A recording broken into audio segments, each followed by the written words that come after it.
Welcome back to the Student Faculty Vlog. My name is Keymo Hoshing, and I'll be spearheading this episode.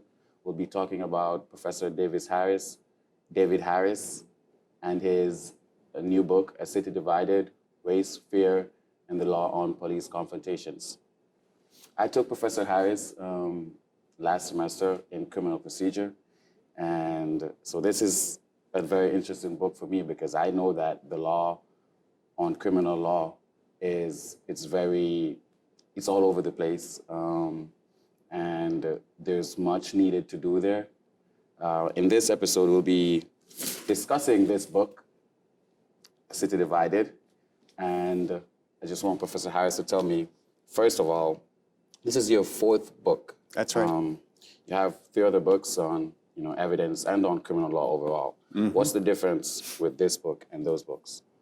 Biggest difference with this book is I've always used stories in my books because I want to communicate beyond other professors. They're not strictly academic books, but this one in particular, one story forms the spine of the whole book and goes all the way through.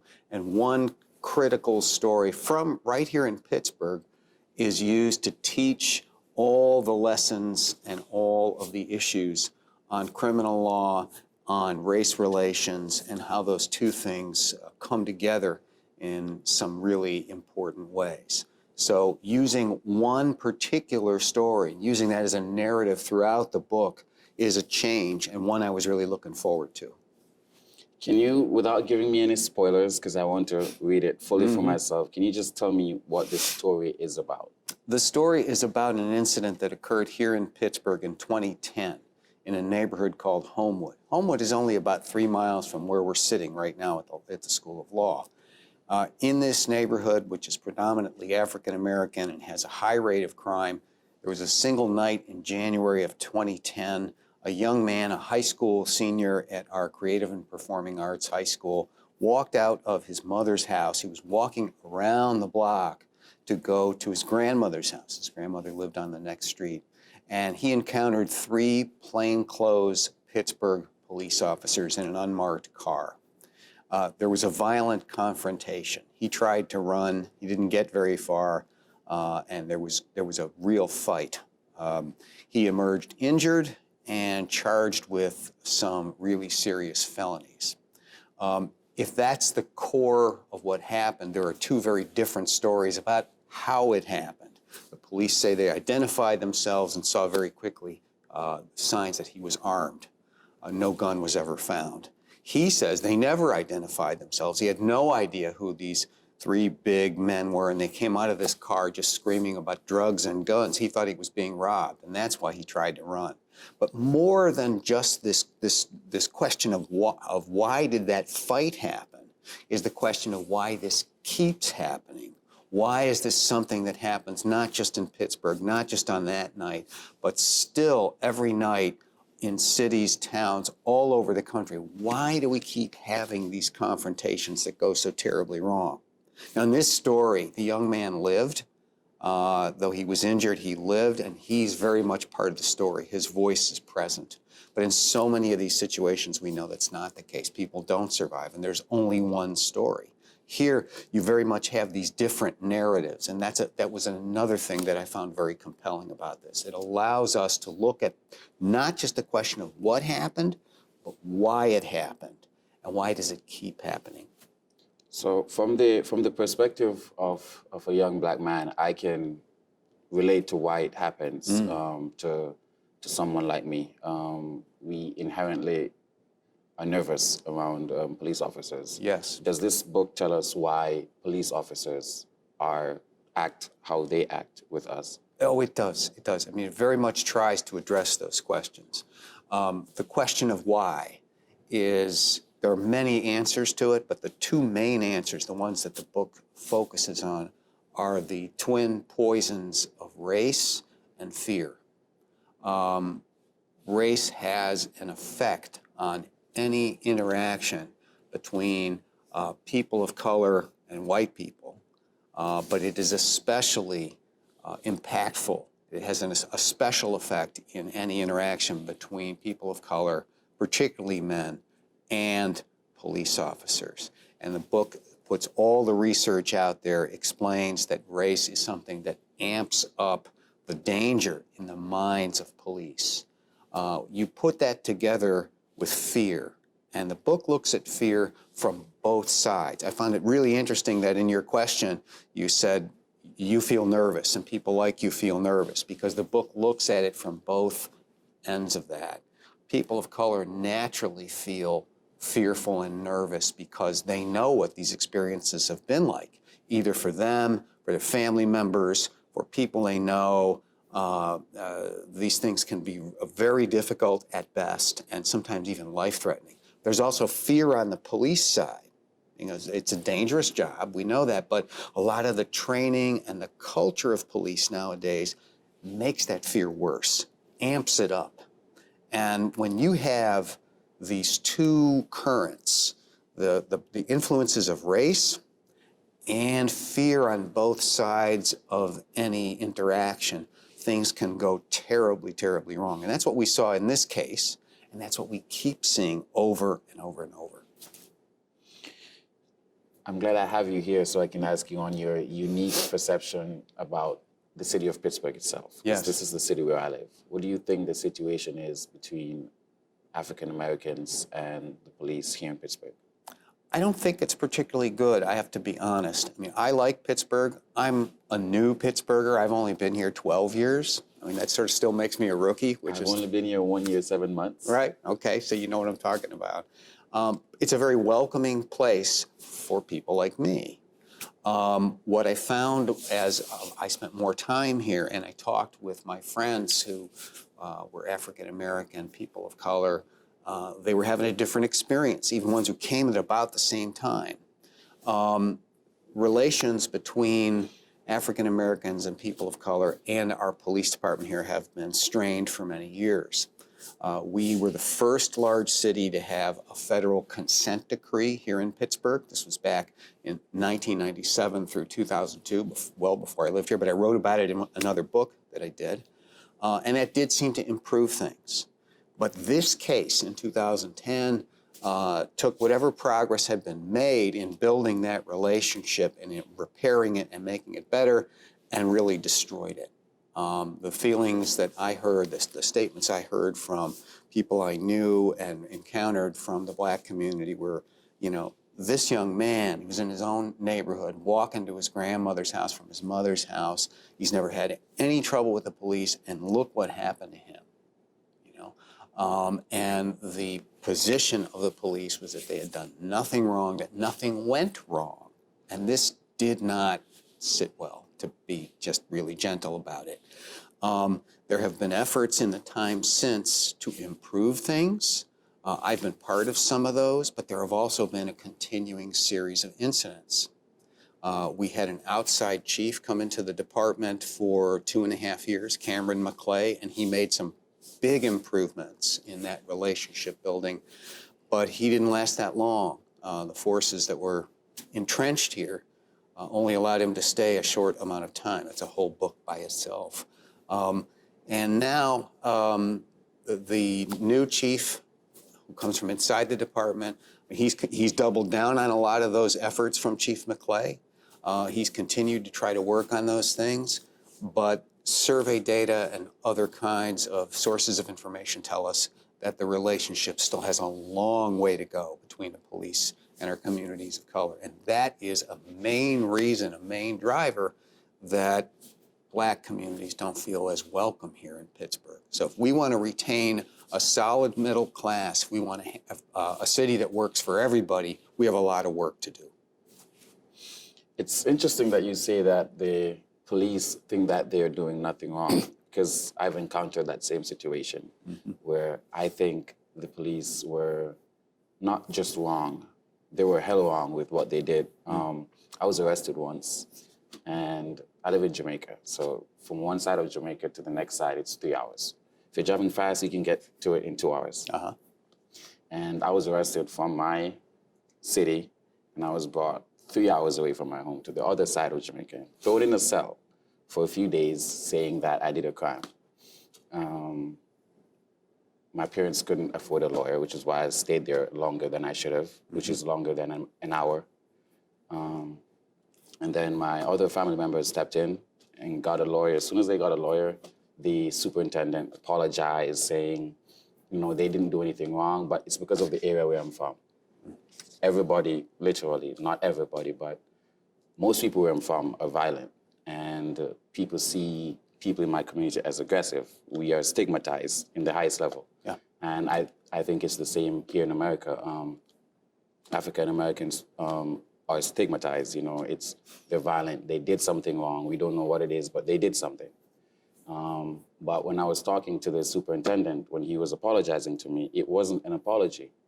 He justified what happened to me because of where I'm from and because of how I look, because I have long hair. Mm-hmm. And so what do you think needs to happen going forward? How do we let police officers know that they're not justified in just, being judge and the jury on the street? I mean, I get that they're afraid, but at the same time, we're afraid too. Yes. So just please tell me, what do you think we need to do as a society to help better the relationship between police officers and African Americans? First of all, I want to say I'm sorry to hear about that trouble that you went through. That's not easy, and it must have been a terrible thing for you. And it's so interesting that you give an example that doesn't even come from the United States, but in so many ways it could have. The commonality I see between your experience and what I hear over and over and wrote about in the book is really pretty stunning. That African American people in the United States, Black people in many countries, are seen as dangerous and violent and criminal. And this has been the dominant stereotype in the United States for many, many decades. And because of that, and because of so much of the other ways that Blackness influences how people think and feel when they encounter a person of color, including the police, but not only the police, but because of that, people tend to see police action that relies on these broad categories of people as legitimate. Police might see them as legitimate. Well, you're in this community, it's a high crime area, we hear over and over again in courts and everywhere else.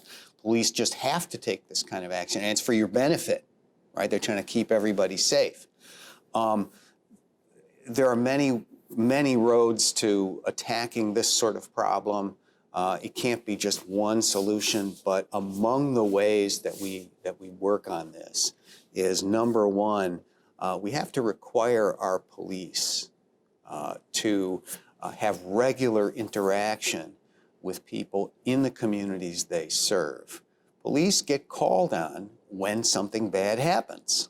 Police get called on when people are in the worst moments of their lives. And so it's easy for those stereotypes to be reinforced if they already exist, as they do in almost everybody in American society. So we have to have police officers that are constantly working with encountering people that are different than they are, people of color, in positive situations. I would require every police officer in the department to serve as a liaison to at least one community group from outside their own ethnic or racial group, so that we know they have contact. I would give them credit for the kinds of community building and relationship building efforts. And when I say credit, what I mean is the same kind of credit they would get for doing an arrest or doing something like that. We have to understand that building these relationships of trust is as much part of the job as catching a bad guy. And we have not paid attention to that in the same way. And I would especially say that they have to build relationships with youth, with young people. It's too easy to fall into the trap that young people are all dangerous, that they're all up to something. A good program that existed in Pittsburgh up until recently was started by the Zone 5 commander. I write about it in the book. That's where Homewood is. And he, once a week, he takes a number of his police officers and a number of high school students, and they spend 3-4 hours together, and they eat lunch, and they talk to each other, and they do scenarios together, and they flip roles, so the cops play the kids play the cops. They interview each other, record each other, and this kind of really, personal relationship is the key to knowing each other and understanding that not everybody out there is a criminal. That's actually just a few people, and the problem is that the whole community gets treated like that. That's not a way to do policing. That's interesting because, like, growing up, whenever I see a police, my instinct is something bad has or is going to happen. Mm-hmm. So what do? I instantly look out for that bad vibe, not for a good vibe. Sure. So, growing up, if I had the opportunity to actually know police officers, maybe my view would be extremely different from what it is now. Absolutely. What we're looking for is things that change the equation on both sides. It's really hard to tackle this question of African American versus the police because at this moment it's ingrained as an action on both parts of what to do. Mm-hmm. But we do have solutions out there. But how feasible do you think it is for this situation to get better? I mean, we know what to do, but how easy do you think it will be to actually do this? None of it's easy, but it's all necessary. None of it can be done without sustained long-term effort and determination and, frankly, political will. If our political leaders keep talking about this as, back the police versus something else. I mean, we all want the police to catch bad guys. I mean, the bad guys are not good for us either. It's a question of how these things are done. And for too long, it's been left up to the police themselves to make those decisions. For too long, the leadership hasn't been there to say, no, we're not doing it like this. We have a bad crime. We're not going to just flood into the communities and grab everybody and turn them upside down and shake them. Instead, we have to have pre-existing relationships. We've got to do this on a long-term basis. So it's not easy, and it doesn't happen in a week, a day, or a month, but it's definitely worth it because we can't continue as a society where one group thinks, well, we're the warriors protecting people. This is the police outlook in many places. This is like a war, right? And for people who are supposedly served to fear the people who are supposed to be there to serve them, right? None of that works long term. You may get some bad guys off the street, you may take some guns off the street, but if you want to make a community safe and a good place to live, you have to be working together. This has been a really good discussion. Can you tell me going back to the book, what audience did you write this book for? I mean, age group, ethnicity, just a brief explanation. I wrote it so anybody could read it. That's what I hope. I didn't write it for necessarily other academics and lawyers, though I hope they read it too. I do the academic writing as part of my job, but it's always been my personal desire, and I like to think part of what I bring to a task, that I can explain it to people without a law degree, without maybe a lot of higher education, that I'm able to explain the system. This book is written for somebody who wants to understand not just the headline of, oh, this young man got into a bad confrontation with 3 police officers. We'll be back to you in a minute. It's to go deeper, but anybody who is interested in the system, what goes wrong, and how to address it in a holistic way, not just it's that person's fault, can read this and I think get something out of it. Thank you, Professor Harris. A City Divided, Race, Fear, and the Law on Police Confrontations. I suggest you read this book if you want to learn more about the system, and especially for African Americans and police officers, just to know what's happening and improve the situation. Thank you. Thank you. Appreciate it. Thank you.